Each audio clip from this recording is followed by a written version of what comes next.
আসসালামু আলাইকুম, আমি রাফতিয়া নূর। বাসায় অনেক সময় রুটি বেলার ঝামেলার জন্য রুটিই বানানো হয় না, কিংবা রান্নার একমাত্র করতে হওয়ার ফলে রুটি বানানোটা একটু কষ্টকর হয়ে যায়। তাই আজকে রুটি বেলার ঝামেলা ছাড়াই কিভাবে পারফেক্টলি রুটি বানাবেন সেই রেসিপিটাই শেয়ার করব।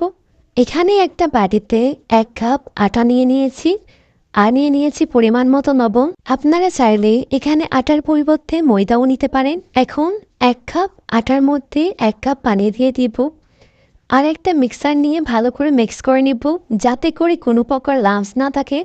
আর এভাবে মেশাতে মেশাতে পারফেক্ট একটা রুটির ব্যাটার তৈরি করে নিতে হবে।